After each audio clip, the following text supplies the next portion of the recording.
Good morning students. हम लोगों का चैप्टर 3 खत्म हो गया। आज हम लोग चैप्टर 4 शुरू करेंगे। चैप्टर 4 जो है वो प्लांट लाइफ के बारे में।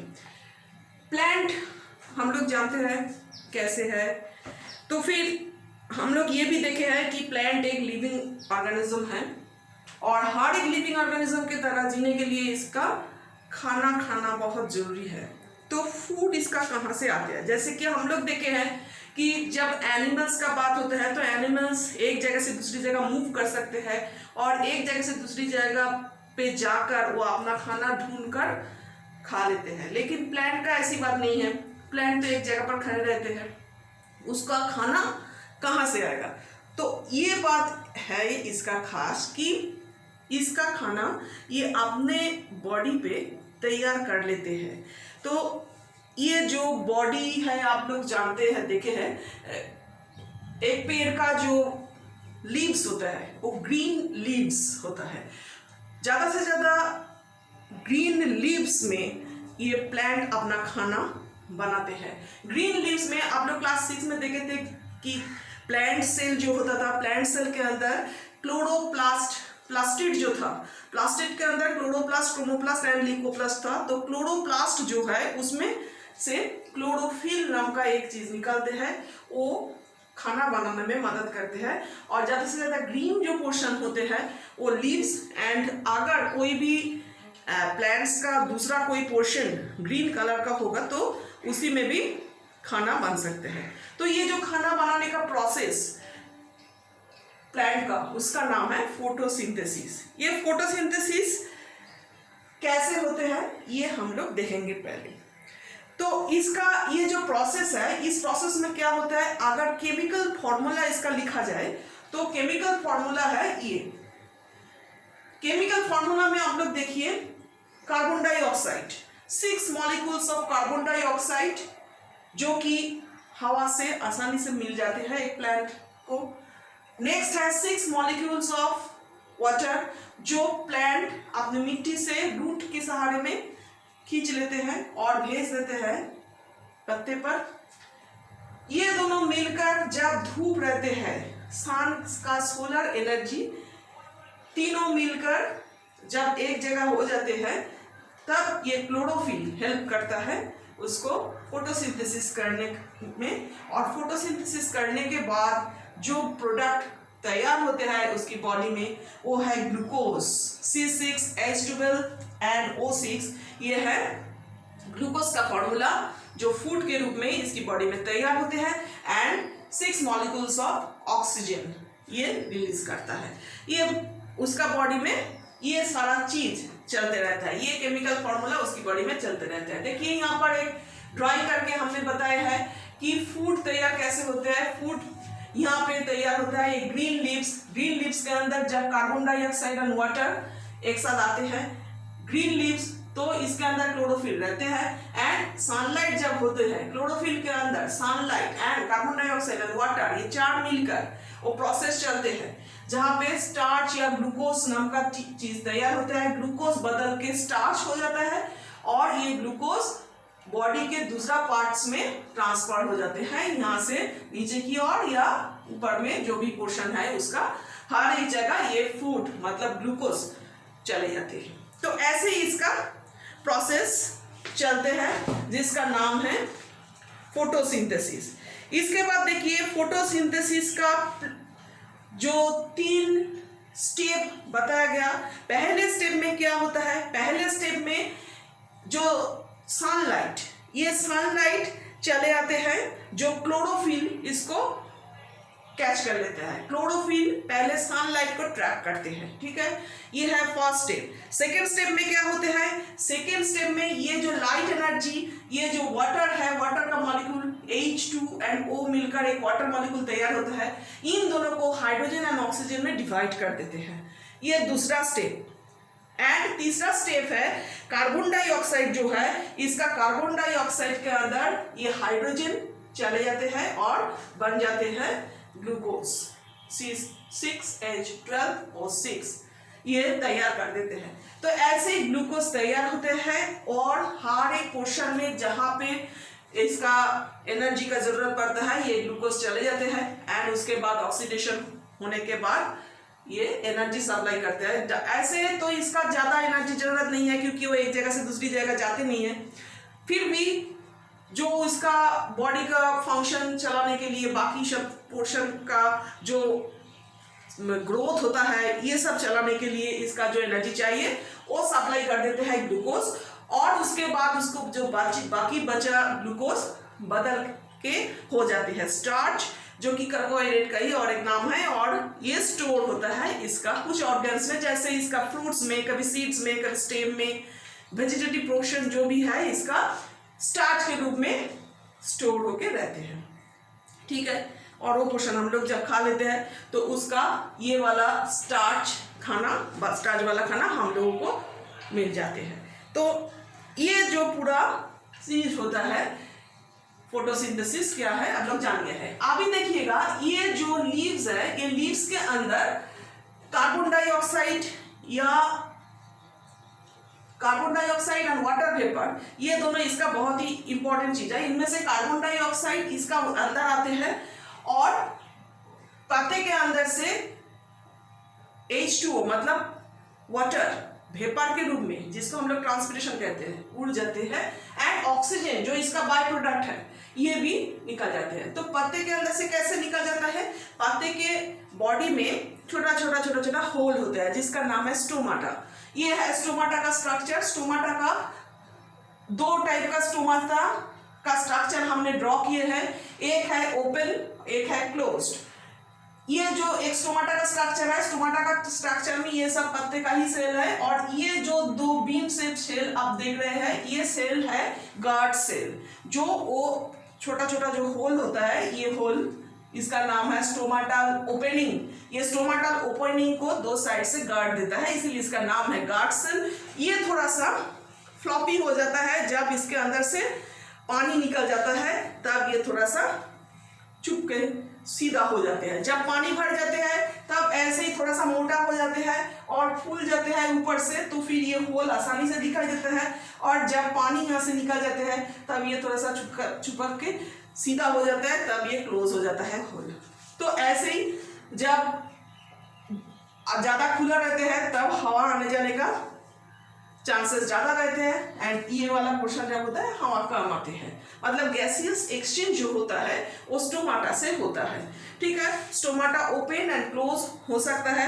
अगर माइक्रोस्कोप के अंदर से देखोगे तो देखोगे कि बड़े बड़े जो पत्ते होते हैं उसका नीचे वाला पोर्शन में, लीव्स का नीचे वाला पोर्शन में ये स्टोमाटा रहते हैं, और जो लेकिन थिन लीव्स होता है उसका सारा बॉडी में ये स्टोमाटा दिखाई देता है। तो ऐसे ही स्टोमाटा हेल्प करता है गैसियस एक्सचेंज में।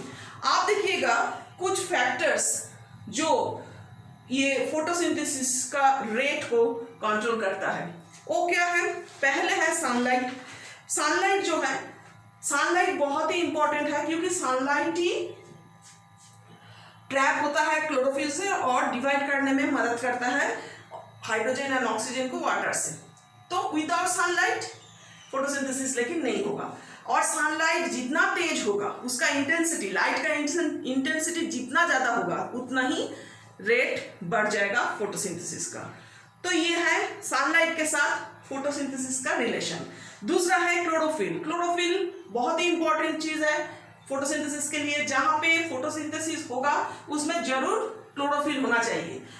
पत्ते का बहुत सारा पोर्शन है जिसमें ग्रीन कलर नहीं है, जैसे स्टेम या रूट, उसमें लेकिन क्लोरोफिल नहीं है, तो उसमें फोटोसिंथेसिस भी नहीं होता है। जो पत्ते पर होता है वही खाना दूसरे पोर्शन में भेजा जाता है। ठीक है, तो क्लोरोफिल इज नहीं very important part of photosynthesis.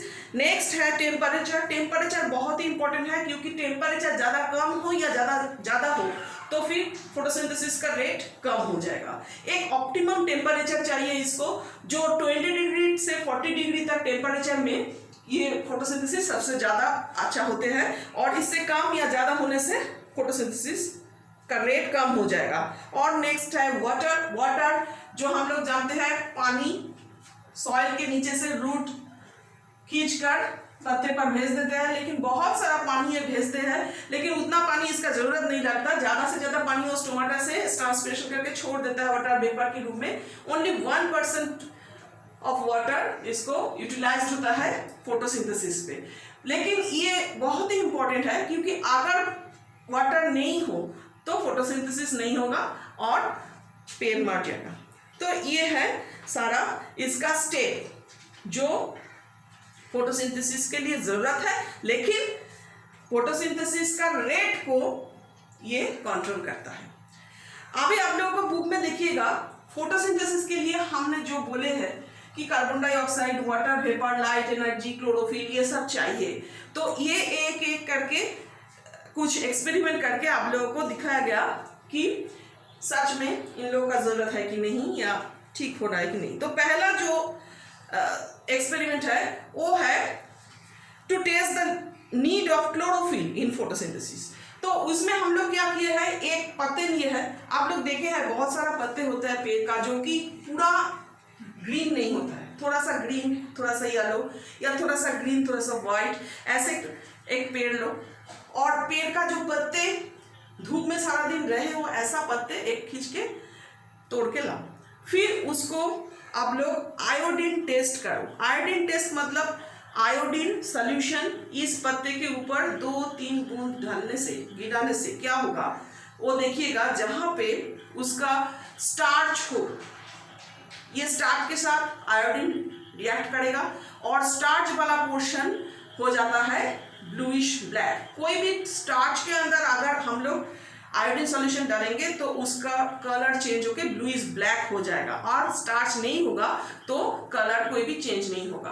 तो ऐसा एक पत्ते लीजिए जिसका साइड वाला पोर्शन ग्रीन हो और अंदर वाला पोर्शन कोई दूसरा कलर पे हो। इसी में अगर आयोडीन डालोगे तो देखोगे कि ग्रीन वाला पोर्शन थोड़ा सा कलर चेंज होके ब्लूइश ब्लैक हो जाता है, क्योंकि वहाँ पर स्टार्च प्रेजेंट है, और बाकी का पोर्शन में कोई कलर चेंजिंग आप लोगों को नजर में नहीं आएगा। तो मतलब कि वो जगह पर कोई कलर चेंज नहीं हो रहा है, मतलब स्टार्च भी नहीं है। कैसे होगा, जहाँ पे ग्रीन कलर नहीं है उसमें तो क्लोरोफिल नहीं है, तो ग्रीन कलर पोर्शन स्टार्च है, ये प्रूव कर दिया।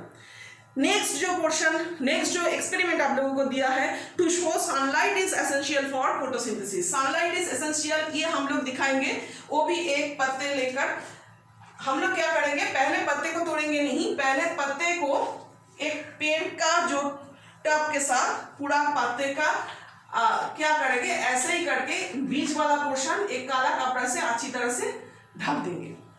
ठीक है, ये वाला पोर्शन एक काला कपड़ा से कवर कर देंगे, और ये पूरा पत्ते लेकिन पेड़ में ही रहेगा, और पेड़ को पूरा बाहर धूप में खड़े रहने दीजिए 2-3 घंटा।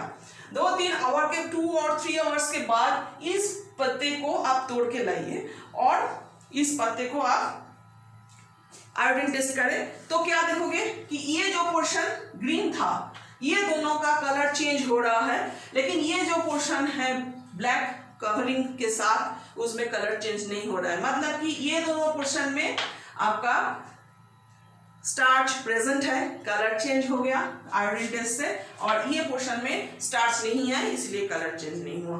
तो इसका मतलब है यहाँ पे स्टार्च तैयार हुआ, यहाँ पे स्टार्च तैयार नहीं हुआ, क्योंकि सनलाइट इसमें गए ही नहीं, और सनलाइट इन दोनों में था। तो सनलाइट रहने से स्टार्च तैयार हुआ, सनलाइट नहीं रहने से स्टार्च नहीं है। ओके, तो ये एक्सपेरिमेंट हो गया। नेक्स्ट जो एक्सपेरिमेंट आप लोगों को दिया है कि ऑक्सीजन इवॉल्व करता है, फोटोसिंथेसिस से ऑक्सीजन जो इवॉल्व हो रहा है ये देखेंगे। ऑक्सीजन इवॉल्व हो रहा है, इसको देखने के लिए हम लोग एक बड़े टब लेंगे कांच का, उसके अंदर वाटर प्लांट जो है हाइड्रिला, उसको रख के एक भरा हुआ कांच का टेस्ट ट्यूब, एक पूरा पानी से भरा हुआ टेस्ट ट्यूब उसके ऊपर उल्टा करके रख देंगे, कवर करके, और पूरा पानी से भर देंगे। मतलब पानी के अंदर पेड़ के ऊपर एक टेस्ट ट्यूब पूरा भरा हुआ पानी से उल्टा करके रख दोगे।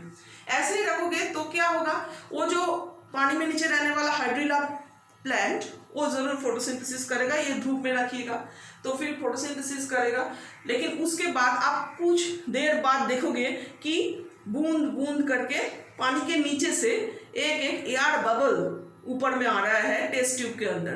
टेस्ट ट्यूब के अंदर आप लोग बुक में पिक्चर देख सकते हैं, टेस्ट ट्यूब के अंदर से एयर बबल ऊपर में आ रहा है, और टेस्ट ट्यूब का जो पूरा भरा हुआ पानी था, पानी का लेवल वो धीरे धीरे नीचे जा रहा है, और ऊपर में मतलब वो गैस जो निकल के आ रहा है वही भर रहा है। तो ऐसे ही करके थोड़ा सा जब पानी नीचे चला जाएगा तो आप लोग ये टेस्ट करके देख लीजिए कि एक जलता हुआ मैच स्टिक इसके अंदर रखोगे, वो गैस जो जमा हुआ है तो देखोगे कि वो अच्छी तरह से जल रहा है, तो इसका मतलब है वो ऑक्सीजन हो सकता है। तो इसीलिए हम लोग देख लिए कि ऑक्सीजन तैयार हो रहा है फोटोसिंथेसिस से। नेक्स्ट जो एक्सपेरिमेंट आप लोगों को बुक में दिया गया है वो है कार्बन डाइऑक्साइड जरूरत है, ये हम लोग प्रूफ करेंगे। कार्बन डाइऑक्साइड प्रूफ करने के लिए देखिएगा एक जैसा दो प्लांट लिए हैं टॉप के साथ, और दोनों को ही एक कांच की जार से, इसको बेल जार कहता है, कांच की जार से कवर कर दिया। एक कांच की जार के अंदर लेकिन एक पोटेशियम हाइड्रोक्साइड का क्रिस्टल रख दिया गया एंड दूसरा में कुछ नहीं रखा गया। पोटेशियम हाइड्रोक्साइड का क्रिस्टल जो है वो कार्बन डाइऑक्साइड को सोख लेते हैं। तो ऐसे ही एक चीज अंदर में डालने से क्या होगा, बेल जार के अंदर जितना कार्बन डाइऑक्साइड है वो सोख कर लेगा पोटेशियम हाइड्रोक्साइड, एंड बाकी का जो दूसरा प्लांट है उसमें ऐसा कुछ नहीं है, मतलब कि उसमें कार्बन डाइऑक्साइड है। अभी इन दोनों को आप लोग धूप में रख दीजिए। धूप में रखने के बाद आप लोग क्या देखोगे कि दूसरा जो प्लांट जिसमें वो क्रिस्टल नहीं रखा गया उसमें फोटोसिंथेसिस हुआ है। वो प्लांट बहुत अच्छा है, बहुत तेज है, जिंदा है, लेकिन जो दूसरा प्लांट उसमें फोटोसिंथेसिस नहीं हुआ। उसका पत्ते अगर 2 दिन ऐसे रख दो तो फिर पत्ते को तोड़ के आप लोग आयोडीन सॉल्यूशन में टेस्ट करोगे तो देखोगे कि कलर नहीं आ रहा है, कलर चेंज नहीं हो रहा है। ऐसे ही अगर 2 दिन रख दोगे तो कलर चेंज नहीं होगा, क्योंकि उसके अंदर कार्बन डाइऑक्साइड नहीं था, इसीलिए फोटोसिंथेसिस नहीं होगा। तो ये सारा एक्सपेरिमेंट थोड़ा सा पढ़ लीजिएगा। नेक्स्ट देखिए क्या है, fate of the products of photosynthesis. Photosynthesis में जो जो तैयार होता है उसका नतीजा क्या होता है। ग्लूकोज जो है हम बोले हैं, ग्लूकोज तो वो लोग इस्तेमाल करते हैं अपना एनर्जी के लिए, जो उसको लगेगा वो तो लेगा, फिर बाकी का जो है वो स्टार्च में बदलकर स्टोर होके रहेगा फ्रूट्स में, फ्लावर्स में, और स्टेम में, रूट्स में, पत्ते पर भी रह सकते हैं। वाटर हम बोले हैं, वाटर इसका जो है, वाटर ज़्यादा से ज़्यादा तो छोड़ देते हैं, ओनली 1% वाटर इसका जरूरत है। वाटर वेपर भी निकल जाते हैं, इसका जरूरत नहीं है। एंड ऑक्सीजन, ऑक्सीजन जो तैयार होता है ये भी बहुत सारा ऑक्सीजन ये तैयार करता है। आप लोग जानते हैं ये ऑक्सीजन छोड़ देता है, लेकिन अपने के लिए थोड़ा सा रख देता है, क्योंकि उसको भी रेस्पिरेशन करना है। रेस्पिरेशन करने के लिए जितना जरूरी है उतना वो ले लेते हैं, बाकी का ऑक्सीजन छोड़ देते हैं। तो ये हुआ फोटोसिंथेसिस। अब फोटोसिंथेसिस का सिग्निफिकेंस मतलब इंपॉर्टेंस क्या है। फोटोसिंथेसिस का देखिएगा 4 इंपॉर्टेंस है। एक इंपॉर्टेंस यही है कि वो अपना खाना बना रहे हैं फोटोसिंथेसिस से प्लांट, और उस खाना के ऊपर हम लोग भी डिपेंड करते हैं, क्योंकि हम लोग अपना खाना नहीं बना सकते। हम लोग प्लांट का जो पोर्शन खाते हैं उसमें उसका स्टोर्ड फूड रहता है, जो हम लोग के बॉडी में फूड का जो जरूरत वो पूरा कर देते हैं। दूसरा पॉइंट ये है कि ये सनलाइट को ट्रैप कर सकता है, सनलाइट से ये एनर्जी ट्रैप करके वो फूड बना सकता है, जो और कोई एनिमल्स या लिविंग ऑर्गेनिज्म बना नहीं सकते। तीसरा है ये जो सोलर एनर्जी को ट्रैप करके अपने बॉडी में स्टोर करते हैं चीज, उससे फॉसिल फ्यूल बनते हैं। आप लोग ज्योग्राफी में पढ़े हैं, फॉसिल फ्यूल मतलब कोल एंड पेट्रोलियम जो है वो बहुत दिनों से मिट्टी के नीचे ये जो पेड़ का जो पोर्शन वो रहने से तैयार होता है, तो फॉसिल फ्यूल बनने में मदद करता है फोटोसिंथेसिस। एंड 4 नंबर एंड सबसे इम्पोर्टेंट है कि ऑक्सीजन जो है हम लोग का ब्रीदिंग के लिए बहुत जरूरी है, और ऑक्सीजन लेते हैं हम लोग और कार्बन डाइऑक्साइड छोड़ते हैं, और कार्बन डाइऑक्साइड वो लेते हैं, ऑक्सीजन छोड़ते हैं। ऐसे ही एक साइकिल चलते हैं हम लोग का एटमॉस्फेयर में, तभी एटमॉस्फेयर में ऑक्सीजन और कार्बन डाइऑक्साइड के बैलेंस रहते हैं। ओके, तो this is photosynthesis. Next day हम लोग रेस्पिरेशन के बारे में पढ़ेंगे, प्लांट का रेस्पिरेशन। Okay, bye.